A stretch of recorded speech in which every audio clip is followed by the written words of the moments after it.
So what's up mga kabangski?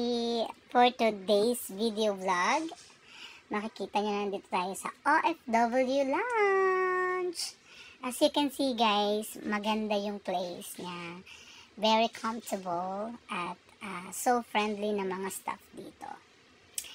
At ang pinaka-importante sa lahat is makakapag-rest tayo. Ayan, makikita nyo yung mga pagkain dyan. Unlimited po yan. At eat all you can. Tara, tingnan natin. Ayan, meron sila ditong lugaw. Andyan na po yung mga sangkap niya. At napakasarap niya. Sobrang tasty niya, mga guys. At, ayan, sobrang unlimited siya.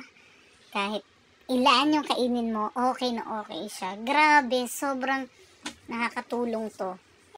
At yun na nga guys, nakikita nyo dyan yung ube pandesal. Hindi ko alam kung pandesal yan, basta ang sarap niya. Yung isa may cheese.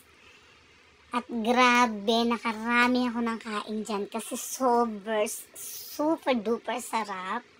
At grabe yung effort ng mga staff dyan. Sobrang non-stop kasi sobrang dami ng OFW na labas-pasok dyan. As you can see, ayan, makikita nyo na talagang napaka-friendly. At ayan, may charging station dyan kung lobat ka. At makikita mo din dyan yung mga departure, kaya hindi ka mag-aalala na baka malate ka sa flight mo. Sobrang ganda. At may cafe station dito sa gilid. So, ako gusto kong magkape.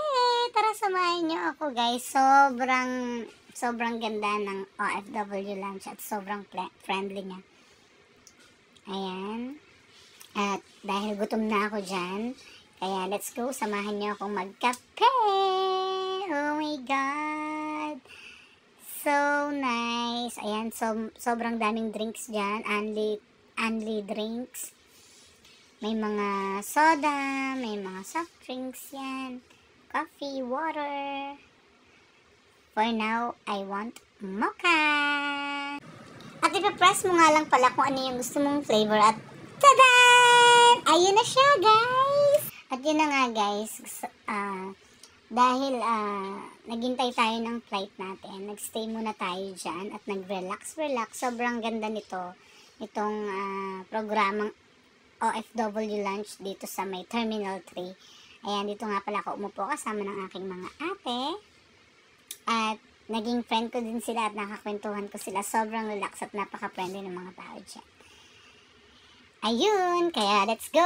Kain na tayo, guys. Mag-hi muna kayo sa vlog ka. Hi, ayan. Ate, hi muna kayo sa vlog ka. Nahihiya si ate. Ayan, andito kami sa OFW Lounge.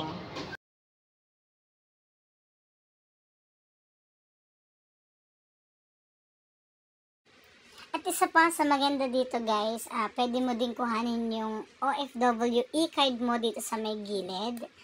At sobrang bilis. Sobrang bilis niya.